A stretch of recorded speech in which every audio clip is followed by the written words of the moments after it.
जब किसी देश का, किसी समाज का, किसी व्यक्ति का या किसी परिवार की बर्बादी का दौर शुरू होता है तो वहां नकारात्मकता पैदा हो जाती है। बांग्लादेश में भी है, या इससे आप कह सकते हैं एक तरह से कि जब दुर्दिन आते हैं, दुर्बुद्धि आती है, तो वह देश, वह राष्ट्र, वह घर, वह परिवार बांग्लादेश बन जाता है। बांग्लादेश की अर्थव्यवस्था चरम पर थी, बहुत अच्छी चल रही थी, पूरी दुनिया में बस बांग्लादेश के वस्त्र उद्योग की जबरदस्त मांग थी और उसी का ही बोलबाला था। बांग्लादेश के कपड़ों का, बांग्लादेश के वस्त्रों का जो पूरी दुनिया में मांग हो रही थी। भारत, अमेरिका, जहां जहां देखो बांग्लादेश की ही डिमांड हो रही थी, बांग्लादेश से ही सब जगह निर्यात हो रहा था। लेकिन आज 8 अगस्त 2024 को बांग्लादेश में जो आंदोलन शुरू हुआ था, शेख हसीना जो वहां की प्रधानमंत्री थी, जिन्होंने वहां की अर्थव्यवस्था को चरम पर पहुंचाया था, उनके हटने के बाद, उन्हें भारत का पक्षधर बताने के कारण कट्टरपंथियों ने उन्हें सत्ता से हटाया, उनके खिलाफ विद्रोह किया और आज बांग्लादेश भीख मांगने के कगार पर आ गया है। दरअसल बांग्लादेश के जो लोग हैं वो भूखे नंगे लोग हैं और भूखे नंगों को जब पेट भरने के लिए कुछ मिलता है तो वो बांग्लादेशी बन जाता है। उनको पच नहीं पाई वो अर्थव्यवस्था की, दुनिया में उनका डंका बज रहा है, तो वो जाकर के वहां के कट्टरपंथियों ने जो वहां के लोगों पे जो है धर्म के नाम पर ऐसा घुट्टा पिलाया कि बांग्लादेश जलने लगा और बांग्लादेश का जो ढांचागत व्यवस्था थी वो चौपट हो गई। और निशाने पर कौन आए? क्योंकि वहां जमाती इस्लामी जैसे संगठन थे जो पाकिस्तान परस्त हैं, जिनको सिर्फ मुस्लिम देश चाहिए था, उनको जो है लिबरल व्यवस्था नहीं चाहिए थी, उन्हें जो है शेख हसीना की व्यवस्था नहीं थी। बांग्लादेश नेशनलिस्ट पार्टी है, वो सब कट्टरपंथी हैं, वो उनकी अर्थव्यवस्था चौपट हो रहे हैं, उनका मामला है। लेकिन मैं बता रहा हूँ कि आज इंटरनेशनल मॉनेटरी फंड है, उसने भी बांग्लादेश की स्थिति पर, वहां की आर्थिक स्थिति पर चिंता जताई और जल्दी ही अगर हालत नहीं सुधरी तो बांग्लादेश जो है दिवालिया हो जाएगा। वहां पिछले 2 साल में 4,000 अरब डॉलर का नुकसान बांग्लादेश की अर्थव्यवस्था को हो चुका है और अर्थव्यवस्था बिल्कुल चरमरा गई है।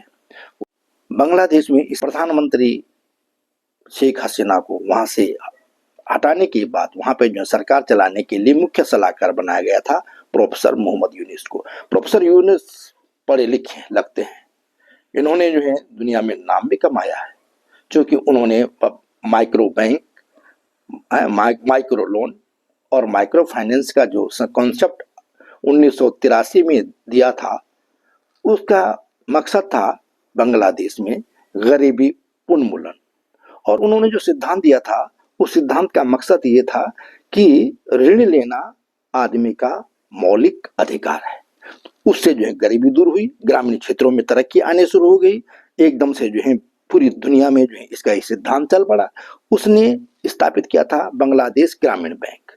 तो करीब दुनिया के 100 देशों ने उसकी नकल की थी, कोई संदेह नहीं है।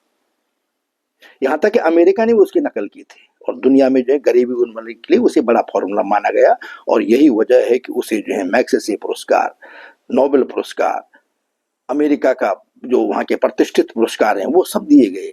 यहाँ अमेरिकन फ्रीडम पुरस्कार और असंख्य पुरस्कारों से उसे नवाजा गया और पूरी दुनिया में उसका डंका बजने लगा। लेकिन वो आदमी दिमाग का सोचा है, सोच का बहुत छोटा है, बहुत घटिया आदमी है दिमाग से।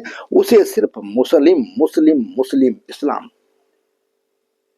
एक लोकतांत्रिक देश में उसका मुख्य सलाहकार अगर इस्लाम का ही पक्षधर हो तो वो देश कैसे तरक्की कर सकता है? उसको तो बर्बाद होना है। उसका नाम बांग्लादेश है और बांग्लादेश में आज यही हो रहा है।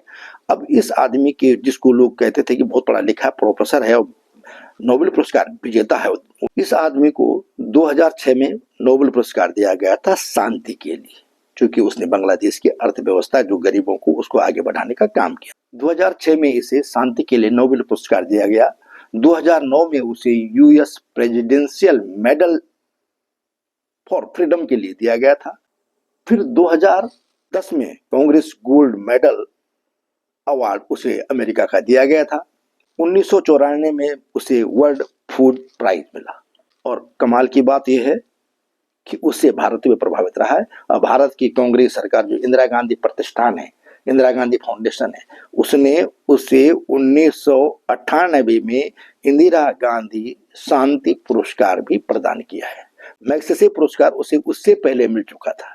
तो कुल मिलाकर के पूरी दुनिया में नाम कमाने वाले प्रोफेसर यूनिस से उम्मीद थी कि वो बांग्लादेश में सब कुछ ठीक कर देगा। अगर शेख हसीना ने गलत काम किया था तो वो उसे पलट करके बांग्लादेश में शांति बहाली करेगा। लेकिन यह आदमी बड़ा धूर्त निकला। यह एक तरह से आईएसआई के इशारे पर काम करता है। यह आईएसआई का पिट्ठू है और उसने बांग्लादेश में जो है पूरी तरह से इस्लामीकरण उसका इस तरह से किया है कि वहां दूसरे धर्म के लोग रह न पाए। और जब से ये धूर्त आदमी आया है वहां पर हिंदुओं पे कहर बरपा है। हजारों हिंदू मारे जा चुके हैं, हजारों हिंदुओं के घर जलाए गए, सैकड़ों हजारों मंदिरों को ध्वस्त किया गया है।